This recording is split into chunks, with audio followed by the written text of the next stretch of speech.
black and I'm proud. Hey, now everybody just say it loud. I'm black and I'm proud. Come on, say it loud. I'm black and I'm proud. Hey, now everybody just say it loud.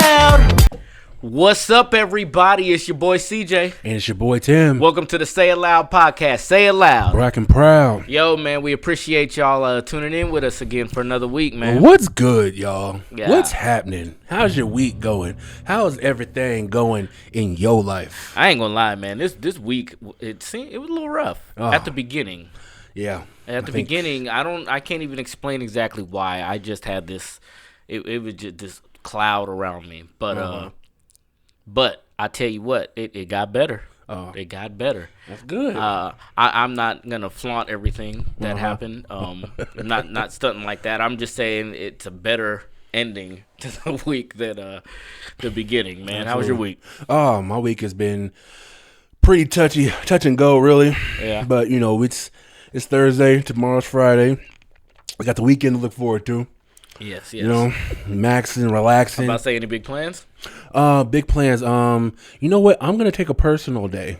I'm gonna go to Olympia for like a day or two. Nice. You know, everybody needs their mental health day. I feel what I'm saying? Feel that. It should be required that everybody take a mental health day. Yeah. You know what I'm saying? Because mental health is so important, especially in today's climate. Yeah. When you got COVID, you got being quarantined. Well, you just think about the time of year. Right. I know that this time of year, people just get depressed off Right. the time that it is. No, seasonal depression is very real. It's very real. And That's it's worse. Something It's worse now. It's worse now because like this is the time of year you get out and go shopping for Christmas presents, and you go spend the time with the family. Spend time with the family. You take pictures with Santa. Yeah. You know, standing in them long lines at Walmart. Side note: I just went to the mall today and I saw Santa there, very lonely. Nobody trying to come take a picture with Santa. Matter of fact, there was a Santa, the photographer. Then there was a the big letters that said Santa. People were stopping in front of that and sitting and taking pictures while Santa was in the back, just like, bruh. Yeah, I saw. I went to the when I got my beard trimmed today. I went to the mall and they had the pictures with Santa booth, and he had the whole extravagant set, and he was sitting in a sleigh, and there was nobody in line. He was just sitting there like, give me my check. all right, give me my check. You know, but he didn't have no mask on though. So I was just This Santa did. that had me thinking like, okay, so Santa don't need a mask. Like the rules don't apply to Santa. I don't know, that North Pole or something different. Something different. But I'm just saying, like, you know, like nowadays this is the time of year where everybody's around people, you know, but it's depressing now because you got to wear a mask everywhere you go, and you can't go to certain places now without being vaccinated, and you quarantine still. Some people still quarantine. Some people working from home still. Yep. And you know, you got these crazy kids just getting on your nerves, and you just at home. You can't just go nowhere. You know I ain't got no kids getting on my nerves. Oh, but I do. I do. And it's a whole different thing when you're quarantined with kids. I feel it. You know what I'm saying? The seasonal depression is real. Mental health is real. Everybody just keep your mental health in check. Please. Do what you need to do to keep your mental health intact. That's very important. If you ain't good for you, you ain't gonna be good for nobody. Yes, true. And I do want to say this for the people that may have someone in their life close to them that deals with depression, especially around this time of year. You have to learn how to manage in that situation. Right. Because a lot of times I think people who may get depressed for one reason or another and have someone close to them, they start to shut down. Right. And being that other person, you automatically start to get that, like, are we cool? Right. Like, did I do something? Right. And that rift can happen. So you have to be an understanding person in whatever relationship with someone who's going through that. And absolutely. Know and understand that it doesn't have to do with you. Right, absolutely. Unless it does, because sometimes maybe they just don't like you. Right. No, okay, that's messed up. But on a real note, make sure that we are treating them. I don't want to. Make sure you're treating people with the grace that you would want if somebody came up and like, "Are you okay?" and you weren't. Right. treat them with that kind of grace. Right. You know what I mean? Absolutely. Man, this weekend, I'm going to tell you what. So, it's busy. It's busy, a lot going on. So, my girlfriend, I am planning, I got all of Sunday with her to myself. So, I'm going to wake up. I'm a morning person. Her not so much. Okay. So, we compromise at a 10:30, 11 o'clock. Okay. Right. Right. But we're gonna get up. We're gonna, do our coffee. Yeah. Then we're gonna go to the gun range. Oh, the gun range. We're gonna go blacka some stuff. Okay. Then after that, we're gonna go to favorite restaurant. Then after that, I wasn't sure because I kind of wanted to go goat karting. Okay.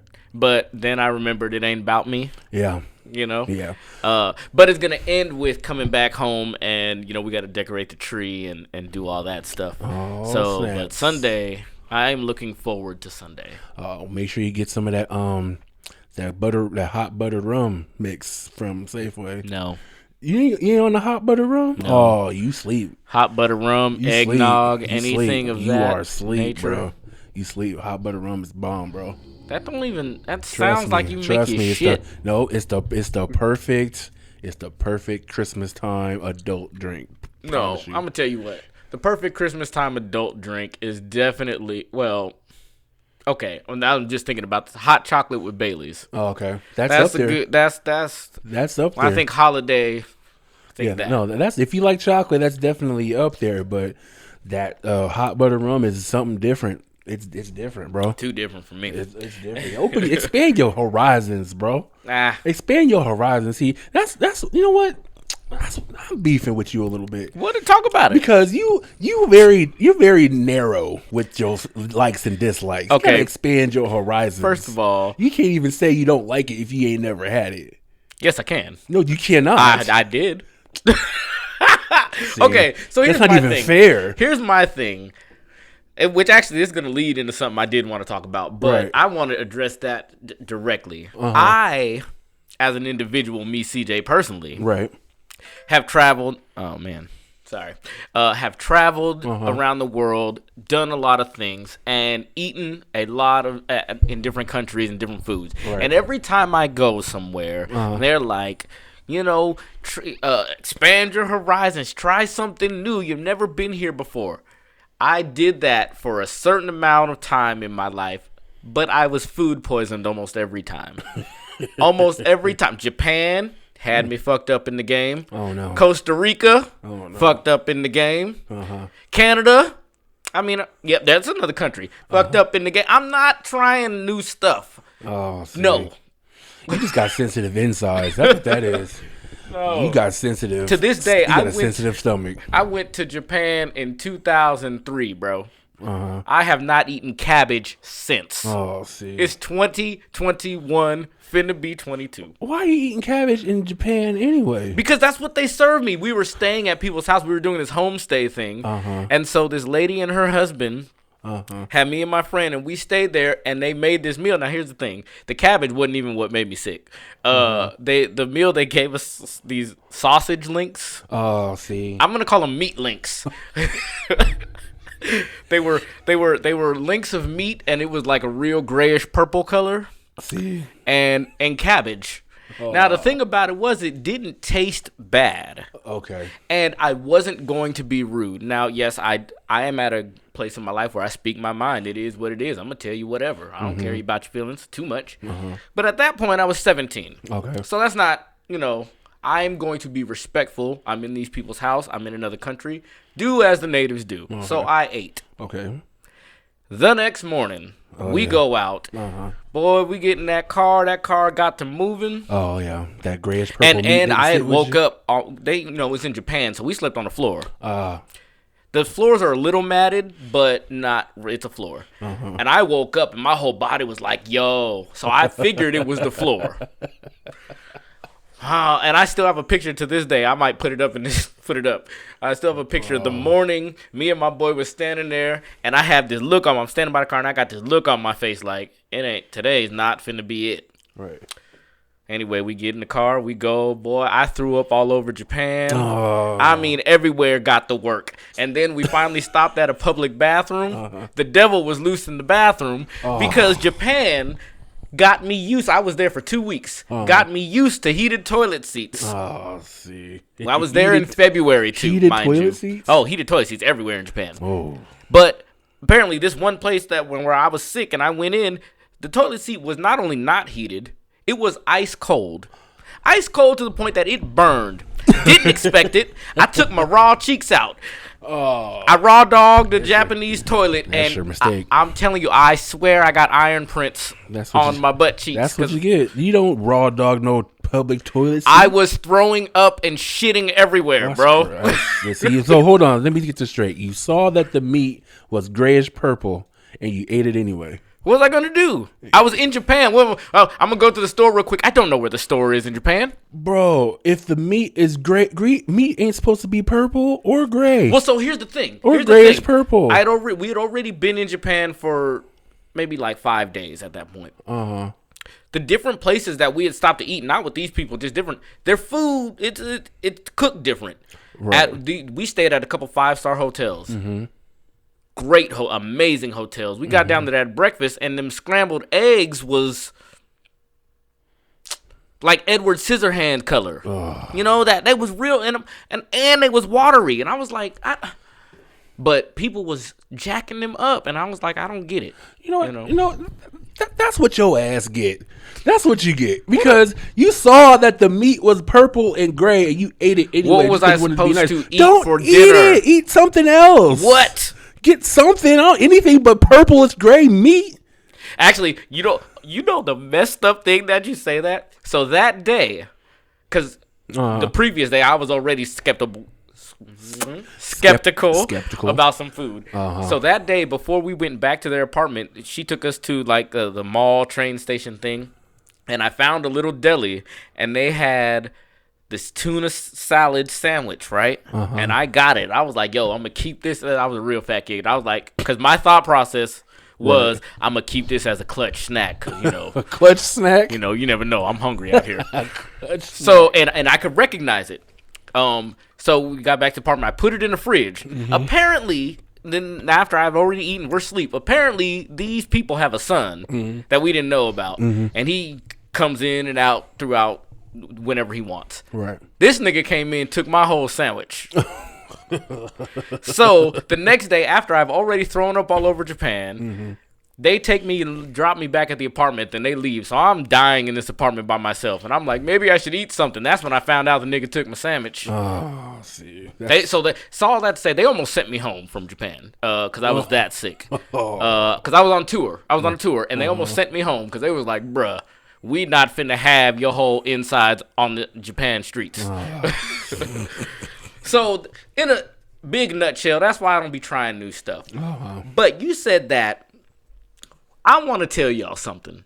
Because Tim and I are black. We are black. And proud. Yes, we are. But I want to be clear. Being black is not a monolith. Okay? Sure it's not. We're not monolithic.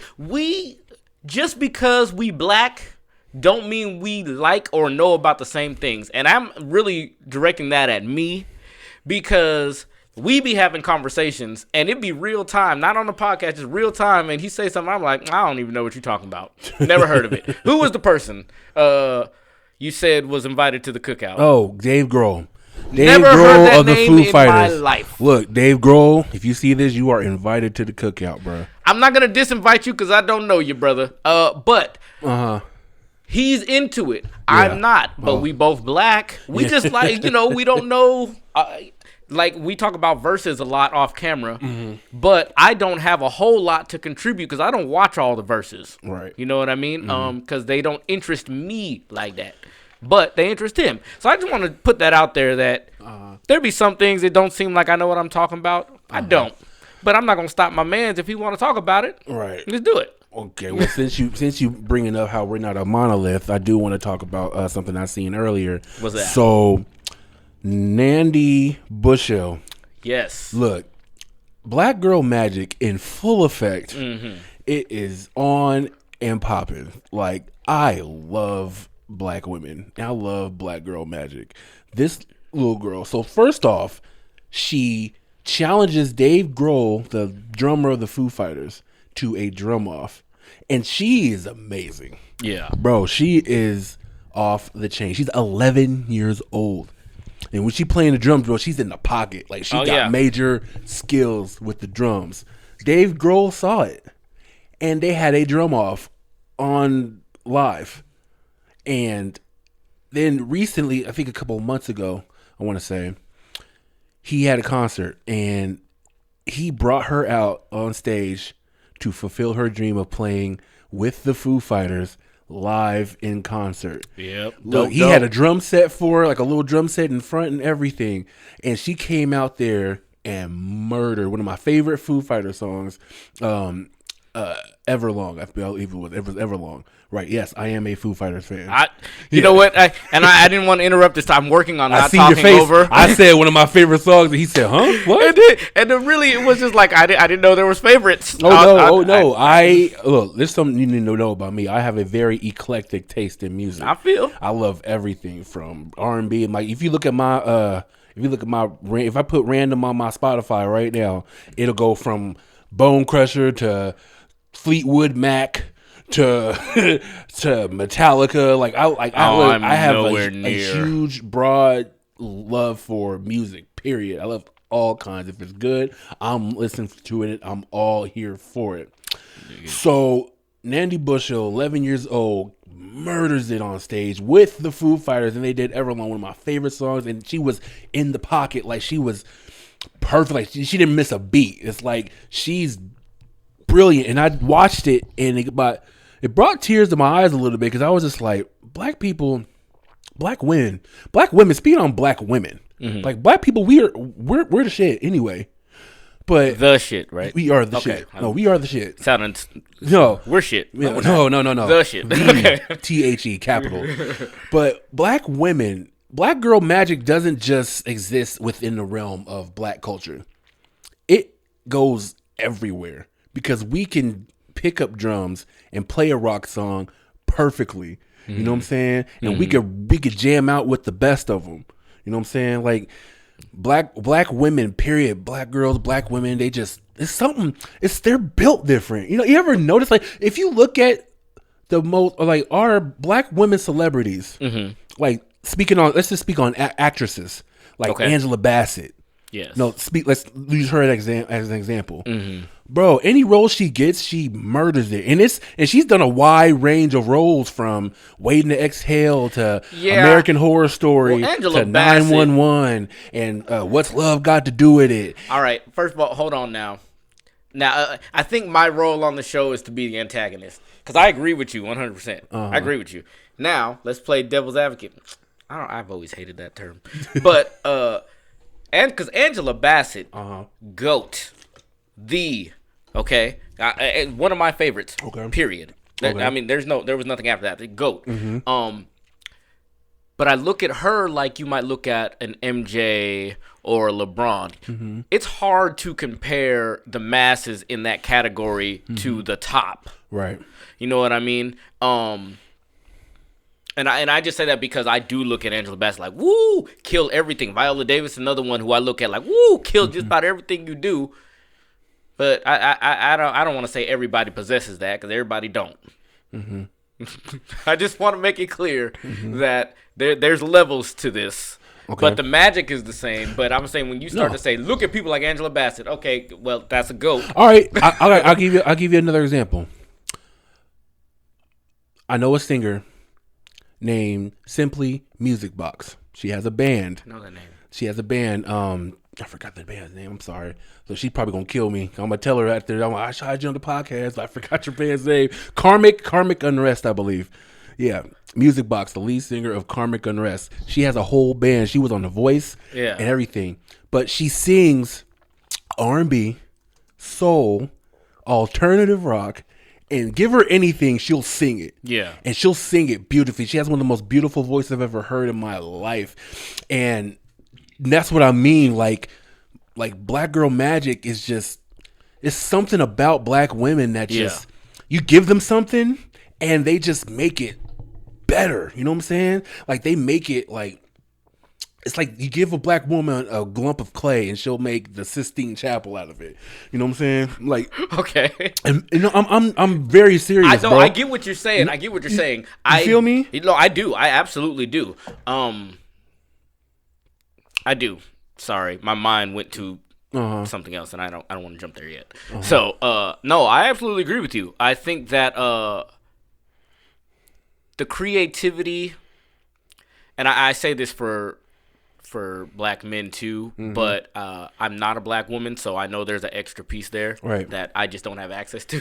Very true. You know, but I think given the situation that a lot of us are in, and then whatever task we take on or they take on, because we're talking about the women, whatever task they take on, they not only do that, but they exceed. Right. And then me personally, where I think that magic comes in, because doing the task, you're just doing it. I mean, that's good. You're able to do something. Right. It's that extra that makes it the magic. Absolutely. And that to me is that,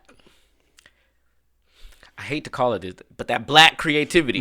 Everybody has creativity, but something about black people's creativity. Yeah, absolutely. Now, when you take a woman a black woman who is focused and determined on whatever that task is, and then she puts some of that shit on it right there, nigga. Yeah.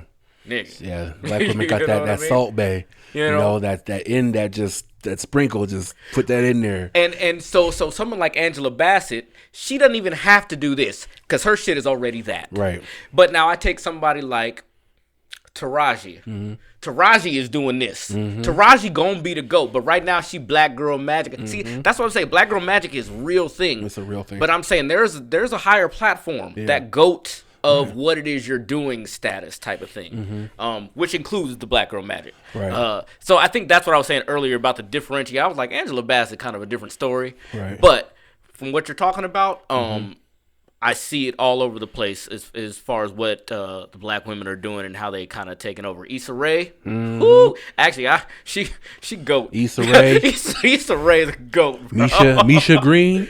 Oh my god. Hold on, Misha Green, Shonda Rhimes. Yep. Shonda Rhimes. Real quick, Shonda Rhimes is a genius. Okay. She. If you don't know who Shonda Rhimes is, watch Grey's Anatomy, and you tell me if that ain't some genius at work going on. Like I remember, when I watched Grey's Anatomy, I used to watch it back in the day. She was like, I don't want to say the motherly, but the older black lady. Yeah, the middle age, not older. She wasn't older. Are we talking about the same person? I might have the wrong person. On Grey's Anatomy? Yeah, on Grey's Anatomy. Oh, the head nurse lady? Hold on. Bailey? I'm Googling her right now. Because if I messed up who it is, my bad, y'all.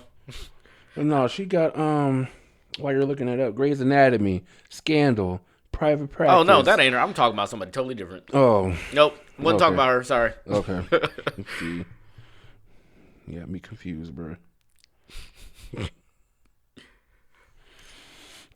Oh, what? Now wait. Oh no, it ain't her. Okay, I don't know who I was thinking about, but yeah, nah, man.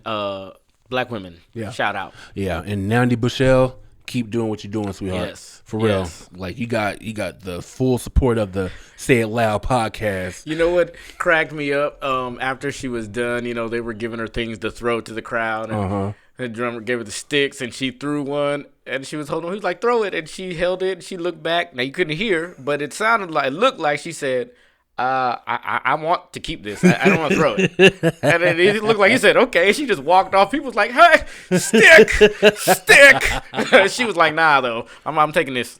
Hilarious. Yeah. That was funny. But no, she really killed that performance. It was beautiful to watch. Yes. Very beautiful to watch. Something that was not so beautiful to watch. Well, you know what? I'm not gonna say that. I'm gonna say the one part that I watched was not so beautiful to watch. Oh, you talking about the verses? The verses, Bone Thugs and 3 6 Mafia. Okay. So okay, off top. Ooh, I love this topic. Let's go. Let's go. Off top, when Bone first came out, I was all in. That first album, I was all in. First of the month, Crossroads, Thuggish Ruggish Bone. Come on, man. I was all in. But correction, Crossroads was on their second album, not their first one. you know what I meant. Okay. Nah, whatever. Okay. Do you think That side note, that video was scary as hell. Okay. I thought that's what death looked like. Yeah. That nigga. Okay. But I was also in middle school. Okay. I was in middle school, and being an awkward middle schooler, I was into things and I was out of things. I was very into that first. After that, I wasn't that into it. My music taste has always been 50s, 60s, and 70s R&B. That has just always been my taste. Right. So I after that, I wasn't really into Bone too much. 3-6 Mafia, I got into a couple joints, in high school. I got into a couple, but I just was not my thing. Again, black people are not a monolith. Right. We don't all know the same hip hop songs, guys. Right. But I knew that he was gonna want to talk about it. Okay. So I still didn't watch it. What ended up happening was the clip went viral of them fighting, and I was like, "Oh, that should be entertaining." Okay, look. It's a lot for me. It's a lot to unpack. Go ahead. This verses. Let's so run it. I'm gonna start off by saying I didn't really get into Bone Thugs and Harmony until my cousins came from California, bumping their first album, and we was walking down the street and they was rapping each other's each part, and I was like, these niggas is from California, but they're filthy. And it wasn't until later that I found they were from Cleveland. From Cleveland, yeah. You thought they was from California? I thought they was from Cali. Oh, okay. Because my cousins from Cali was bumping it, and I that's saw the because they video. was hooked up with E, so they was already over there. And I thought they was from Cali, but they was from Cleveland, Ohio. And what comes out of Cleveland? Right.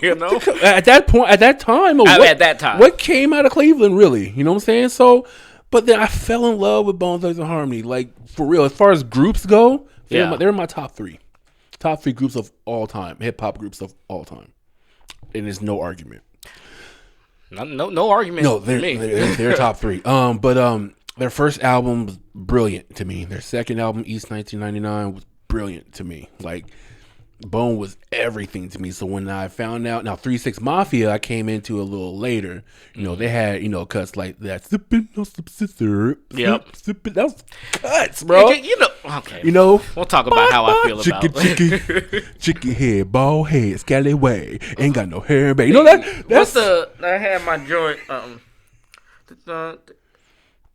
Wait, was that 3-6 Mafia? Let's just show the lean. No, that was Young Dro. Yeah. Okay, my bad. That's the song that was just in my head. Right, but so when I found out they were gonna have I was thinking even before they had the verses, I was like, who would go with?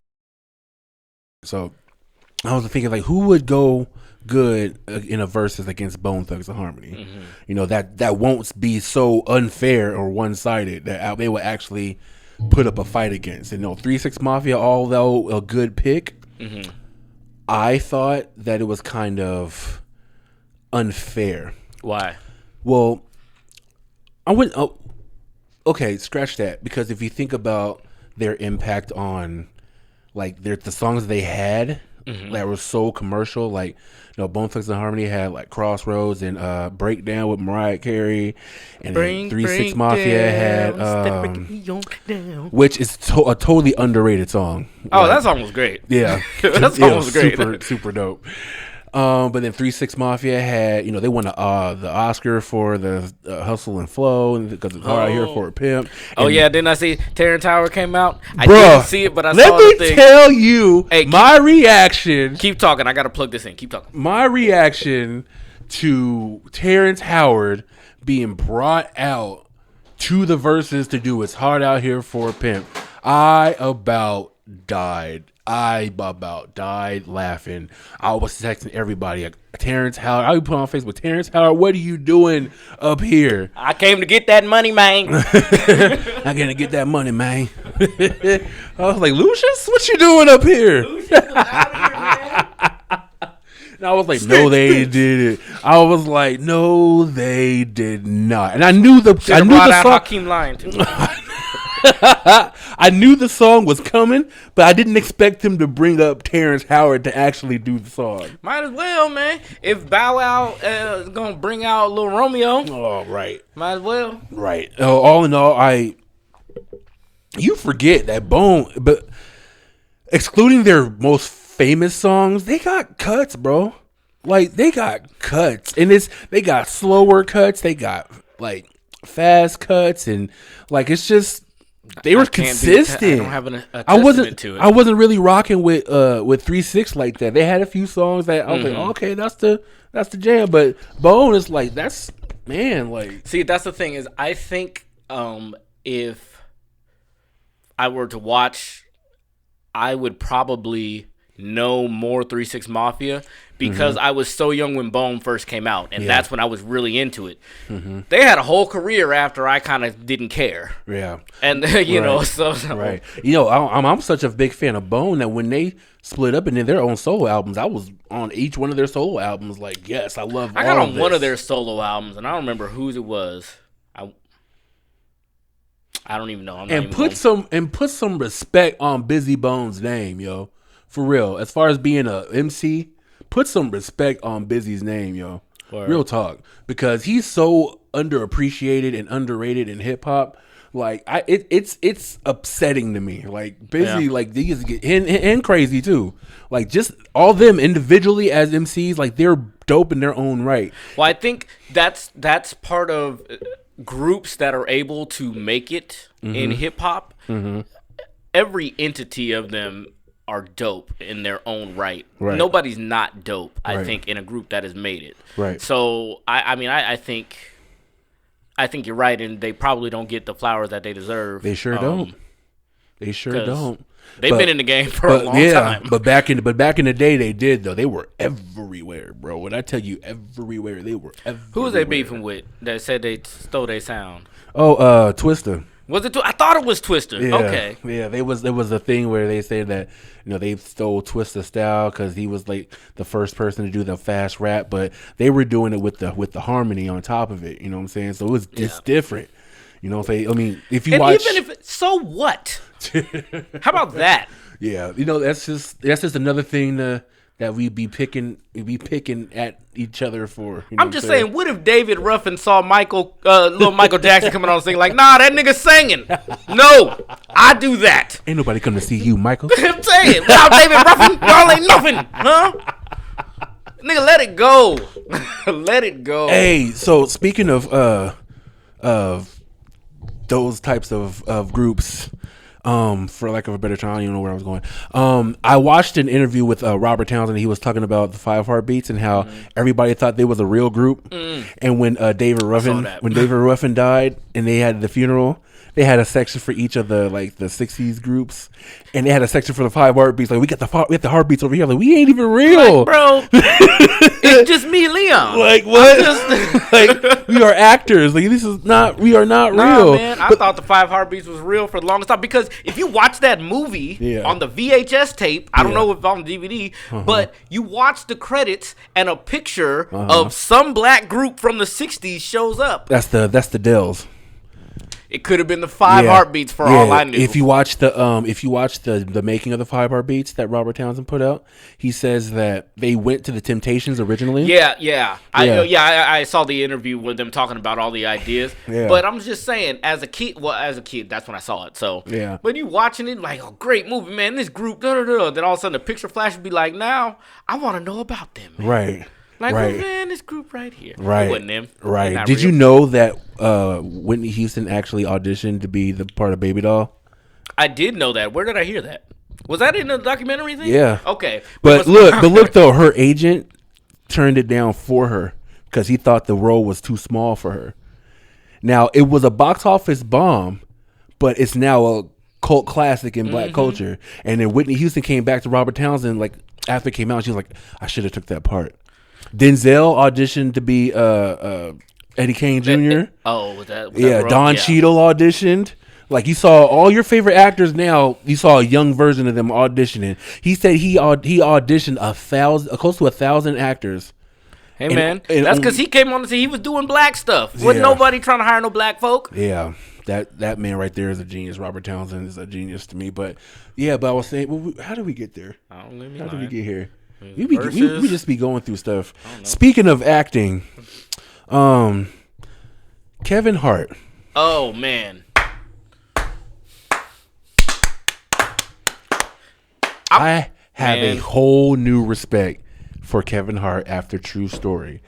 Look, I love when a comedian does a serious role, i.e. Jim Carrey in The Number 23, i.e. Robin Williams. You never seen that? Oh, watch that. Robin Williams in 1 hour photo, or the 24-hour photo. 24 hours. Yeah, 24-hour photo. You know, when a comedian takes a serious role and just murders it, it's joyful to my soul. Kevin Hart took True Story, him and Wesley Snipes, and just made a piece of brilliance on Netflix. Yes. Like, look, there's gonna be spoilers when we talk about this. So if you ain't watched it, pause it right here and go watch it, and then come back. So off top at the end, would you have done that? Yes. Okay. Now, let me just go back real quick. Because let me talk about Kevin. Because I want to say this. Kevin is obviously funny. Well, in a general sense. Not everybody finds Kevin. I'm just saying everybody don't find him because there's haters. So whatever. Fine. But this man was acting. Oh, yeah. He was in his bag. He was in his bag. And I say this, and I don't say this a lot, but I was telling him, I said, I have put Kevin in that he need to be protected. You know how people talk about we need to protect our black stars, them upper echelon what. Kevin needs to be protected. Absolutely. Because True Story, he did things in that I would not. And this is why it was so great, because I don't think I would do, but you watch how it plays out, and you see the conviction in him as that character, and then it did make me question myself, like, well, I mean, that might be the way it has to go if I found myself in that situation. But that's your brother, though. That's blood. Your brother. Okay, so let me pose this, y'all. When you'd agree that everybody has a breaking point. Everybody does have a breaking point, absolutely.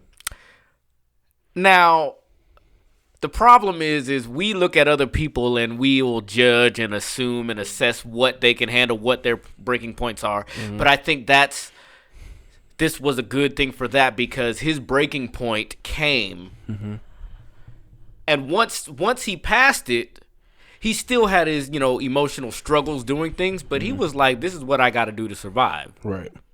And as weird as it sounds, throughout this week, one of the things he said at the end of that movie, we're calling it a movie, even though it was a series. And one of the things that he said that really, really stuck with me and helped me get through this week was, nobody cares how you feel. They want the show. Yeah. And I'll be damned if I'm going to let anybody stop mine. That's deep. When he said that, I said, you know what? That's deep. That's deep. And now you have the contrary, because Will Smith said something on his thing with his daughter. He said his daughter made him realize feelings is the only thing that people care about. Depends on what aspect of life you're looking at this. But from where I'm at with my life, the way he said that, I mean, that hit me in here. Yeah. I said, nobody cares. Right. And you not finna stop me. Right. And I said, sir. Okay. Right. So look. I guess we could break down what it was about. No, we going. Okay. I'm gonna break it down. We're gonna break it down. So Kevin Hart basically is a comedian who is super famous, and his brother. Yeah. Look at you. Keep going. His brother gets him into some hot water, and the whole movie is basically them trying to cover it up and get him out this situation. Now that's just the gist of it. If you want like the whole shebang, go ahead and watch it. But here's what I want to say about this whole thing. Character development is important when looking at a movie or a series or anything that's like put on film. Like the characters, you want to care about the characters. You know what I'm saying? Like you saw Kevin Hart's character go from being self selfless caring to selfish. Yeah. Because what happened was he went out partying with his brother, right? He got into some stuff. We slept with his little thought thing. Jump off. Then it jumped off. Woke up and she was dead. And his brother got him out of it or whatever. His brother said he will get him out of it. His brother said he'd get him out of it. Got him with the wrong dude. And, at this point, everybody was taking from him. Everybody was taking from him. They were taking his money. Yeah, throughout life. I mean, he's just up in life. Everybody just been taking. Right, everybody, yeah. But at this point, they were taking his money, his sanity, his peace. And the fixer dude that came by was like, okay, I'm going to fix this, a la Pulp Fiction, when they killed the dude got killed and they called the white dude to come over, the wolf to come over and, cut the body up or get rid of the body and clean up and everything. Same concept. This guy came over, Billy Zane. Shout out to Billy Zane too. Like he's underappreciated. Is that who played Ari? Yeah. Okay. So he comes over, he's like, look, I'll get rid of the body for you. I'll handle it, but it's going to cost you like $500,000 a month for a year. He's like $6 million. Wait, no. This is after the body was already gone. Yeah, body's gone. He wanted 500 racks for a month. For a year. 6 million. 6 million. Yeah, 6 million and some change. And he was like, at this point, you could see him change. Like, are you crazy? Like, yeah, because when he said, because he was like, when Kevin asked him, he said, so how much is it gonna be? Like 50,000? And the dude laughed and he was like, it's gonna be 500 a month for a year. And it was at that point because he was already sucking his teeth because he didn't like the fact that they got rid of a body. He was like, all right, I'm gonna pay for this. Yes, but when he told him that 6 million, yeah, that look. The sucking of the teeth, looking down, and then it was interesting because he had a conversation with him after. Yeah. So if you're watching Ari, the dude who got rid of the body, he's sitting there with his back to Kevin, relishing, and I'm about to get rich. This is a rich dude, and I have this over you, so you have to play along. Right. Smiling, living his best criminal life. Right. Meanwhile, behind him, he don't even know that Kevin has snapped. Right. And before his monologue, he was just like, something. He's like, all people ever do is take. They just take. And I said this to Tim, and I feel like he looked at me weird until I explained it. So, spoiler, Kevin kills the dude. Oh, yeah. And I said to him, I felt him when he killed him. Not the killing part. That's not what I mean. Yeah. But if you watch this, Kevin takes the phone cord, which he stole from the white dude, which is hilarious. Takes the phone cord, and this dude, Ari's big white dude, goes, strangles him. Now, in the fight, in real life, Kevin is a very small human being, and this dude is a large dude. Yeah. But the struggle looks so real. They fall on the ground. Kevin's on his shoulders, basically like a little kid at the zoo. But he's like has this pain in his voice during the scene, and he's just like, "You guys steal from me, you motherfucker!" And I mean, it really had a conviction. Yeah. And he killed him, and again, it looked like this little kid slaying this big, and it was like, man, this nigga is playing this role. Oh, I get shivers just thinking about it, because like at this point, his character kid had enough. Yeah. Everybody, he said it like, everybody keeps stealing from me. He keeps taking from me. They take and they take and they take. And I felt that, like, people do take from you. And that was after, because he gives a little background later on in the series, but he's like, everybody sees me being rich and I'm staying at all these things. He's like, man, but nobody talks about when I was homeless. Right. And when I was doing all this, nobody helped, nobody did anything. Now I got everything, and everybody's trying to take it. And Now, I guarantee you, if he wasn't some rich comedian, he was like, probably some like investment banker or something, like 50 grand would have been like, all right, cool. But he saw the well, he saw the oil derrick, and wanted to siphon it for everything it was worth. Well, the problem is when because you can say somebody like a Wall Street person. I could just be making this up, but you like something like a Wall Street person, somebody who's into that shifty corporate business. I feel like they would have some more natural connections to some terrible type people, like Ari and his brothers, Right. as opposed to a celebrity. Now they might have contacts in the street, but I feel like your average one don't have those contacts. Right. So, it's easier for the bad guy to look at this guy who don't know nobody and be like, give me $6 million. I got a body on you. As opposed to somebody who might know the inner workings, like, give me 50,000. You know, I'm gonna have somebody for a body for you. Right. You know, so that was definitely the taking advantage. Right. But moving past that, and then it comes out, and this made me so upset to my core. His own. Wait. I feel like we're skipping over things. Are we skipping over something? Wait. Yes, we're skipping Gene, the fan. Yes. Okay. Gene. Okay. Yeah. So listen, there's a crazed fan who loves him. Right. And for all intents and purposes, Kid is Kevin Hart's character's name. For all intents and purposes, Kid is a great guy to this fan. Every time he sees him, he's like, hey, all this stuff. Right. Now, Kid got a body. So he going through some things. Right. And his big fan wanted to do a video drop for something, and he just goes off on him, cusses him out. Now, first of all, Gene, to me, seemed like he was not all the way there. No, he wasn't.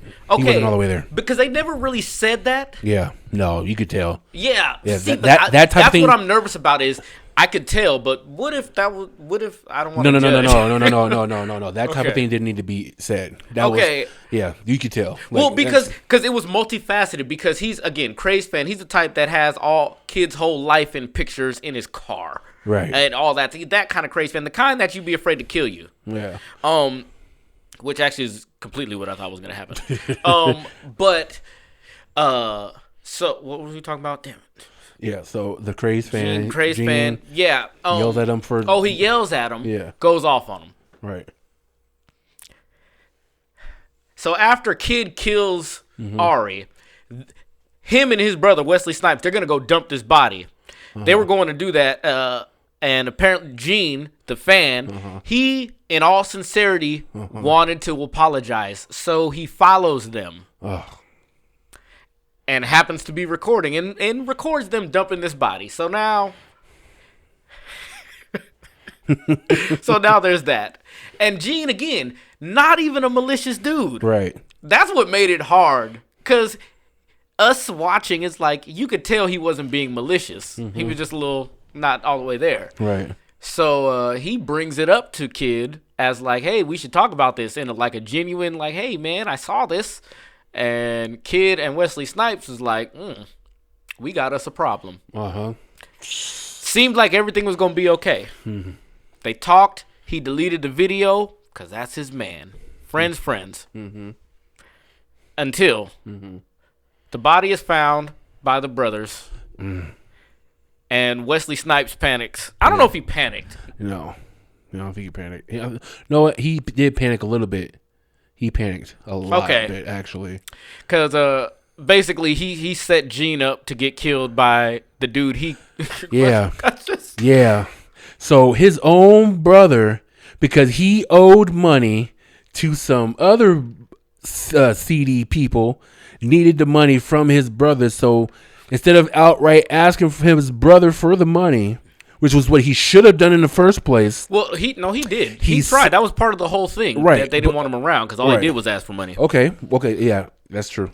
But he set him up, his own brother. The girl wasn't even dead. Oh, that was the cold part. And it took me a second to catch on to that. Yeah. She wasn't even dead, bro. I was like, what? And this is what pissed me off. The only thing that I did not like about this series was that one plot hole. They go out, meets the girl. Right. They go back, wham, bam, thank you, ma'am.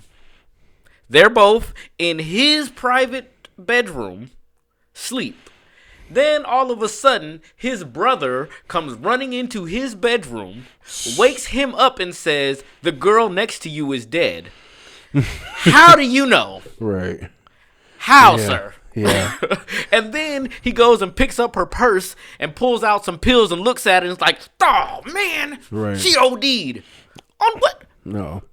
That was the only plot hole. They should have done something different. No, that's not a plot hole, because when it comes out that he set up his own brother, you understand now how that whole scene came about. It wasn't that was a plot hole. She was pretending. He was pretending. I got that. He was only giving them base. A stupid. I mean, I feel how is that not a question that comes up? Like, yo, see, like, what were you doing in here? Yeah. First of all, I think at that point, because the shock was there, it didn't even matter. That question I'm didn't sure even that's matter. what it was. But I mean, that was just, I'm like, wait a minute, how did we come to this conclusion? But I digress. The ending, I loved it. Yeah, I loved it. I don't know if I did or not. I don't know. I'm still kind of on the fence, because, for one, his brother did set him up.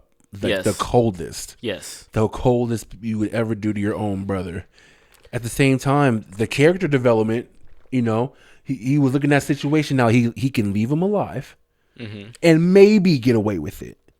You know what I'm saying? Like, the story, if he's still here, is going to be sketchy at best. Mm-hmm. But he could kill him and pretend like he was the victim. You see, he killed him and sat under him and waited for everybody to come and say, he's like, "Oh, they killed my brother. They killed my brother." Oh, that was one of the reasons I like that scene so much. Right, because that was kid going from selfless to selfish. He had to protect. He wanted to protect his own life, because no one else was looking out for him. Yeah, no, that's why I say given that situation, right? I mean, given everything that had happened, right? I could definitely see him shooting him and killing him, because they had already had the conversation up in the booth, because they were at the game. I remember. And he told him, he said, "You are dead to me," and walked out on that. Foreshadowing. Foreshadowing. And I can only imagine, when they were leaving, they were in the parking thing, and Carlton sees the guys, and he's like, "Yo, come on!" So he grabs his brother. That's a brotherly, like, "Yo, we ain't gonna get got." Right. So my question is, I'm wondering if that at that point, once kid sees them, if he knows what he wants to do, or if it's going to be, if it was that spare of the moment, like, "Yo, I might be able to get away with this. I need to do this now." Right. I'm just wondering if that was premeditated, because he did say, again, foreshadow. He's like, "You're dead to me." About 10 minutes later, he put one in his chest. He put like two or three. It was two, blah blah, and then he just played the role of the coldest and just got away with it. When he got that, he shot him, and I can't remember word for word, but he goes to city. He was like, "All right, you motherfucker, you always used to tell me." And then he's talking to his dead brother like, "You son of a bitch." Yeah, I'm on. And then he's like, "All right, come on." He's like, "My brother, man, they killed him." They had to drag him off. I was like, you know what? And the winner goes to he was in his acting bag, bro. And then at the end, when his bodyguard, what was his bodyguard's name again? I forget. I'm gonna tell you what I liked. I'm sure that role could have really been played by anybody, as far as I care. But I liked that role and what it stood for, because he really was the protection. He wanted to be on the ends, be like, "Bro, let it, whatever going on, hit me first." Like, he really had his back, but was being left out of stuff. And when he found out, and then everything popped off, right? And he was like, "I know what's going on." Yeah. One, I loved, because this would have been me. Kid said, "You know what? Fuck it, I want to tell you guys. I've been holding this shit in. I've been wanting to tell somebody." Told the whole story. He was like, "Yeah, did this, killed him, da-da-da-da-da-da-da." Then his bodyguard said, "How much was he trying to hold you up for?" He said, $6 million. Bodyguard went straight gangster.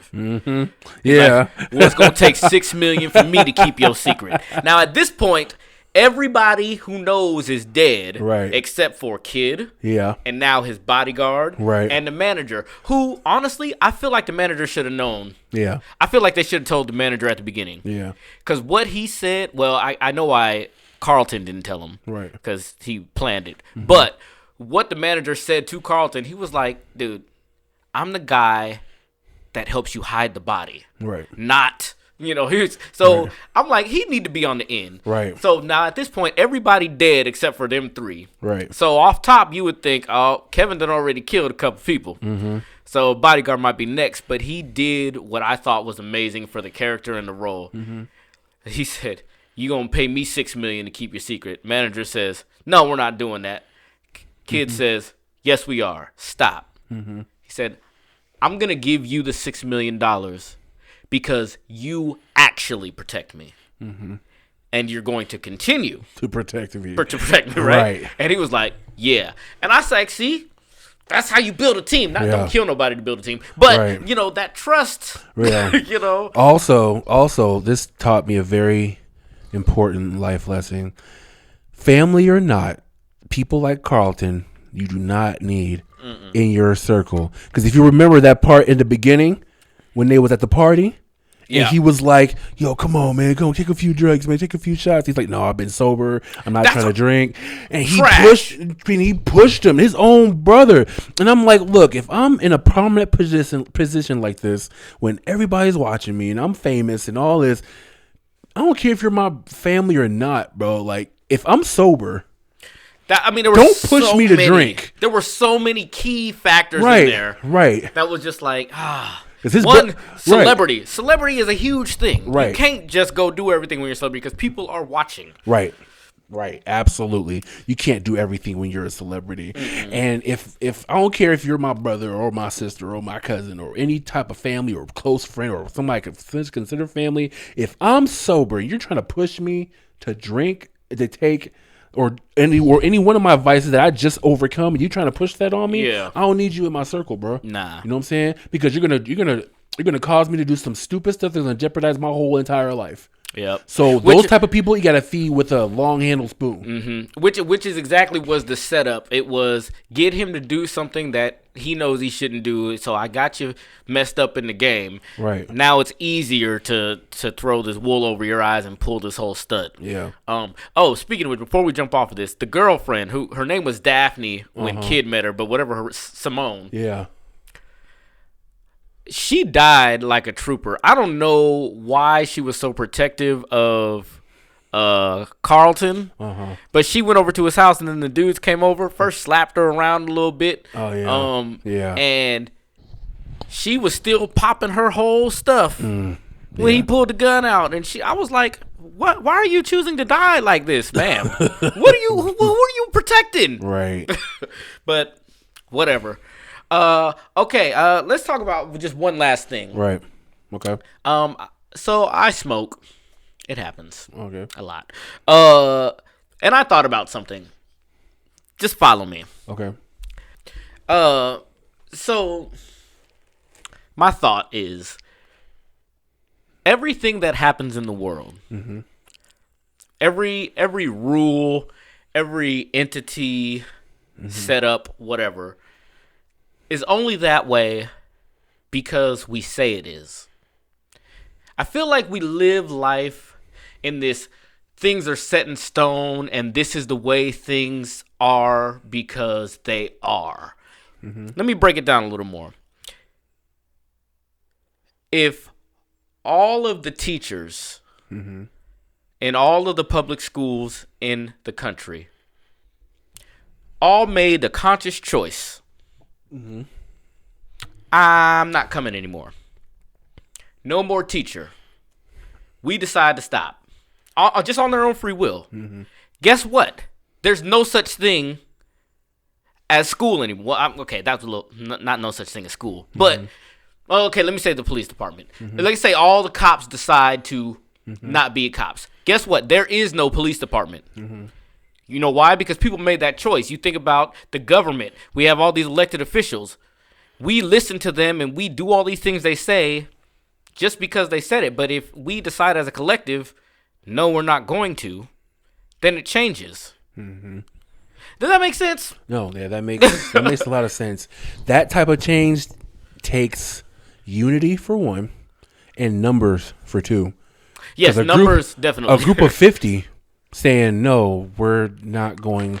Like if the police station had just like 50 cops, and they all say, you know what, we're not going to police today. We're going home, and there's no cops. Now, most likely what will happen is the leader of the police station or whatever will probably get other cops from other locations just to fill that spot. But a group of 50,000, that's what I'm saying. Say a group of 50,000 cops say, hey, we're not going to police today. And they all walk off on the job. Now it's more. Now you got a couple counties. And yeah, and I'm thinking, and I don't want people to take the idea that I'm talking about and run to all the negative things in the world. Oh, if the police ain't here, then da-da-da-da. No, you're missing the point. My point is we have these structures set into place and we abide by these rules. But for what? We go to work, right? We work to get this check, right? We take that check and we use it at the place, out. Now, what if we decide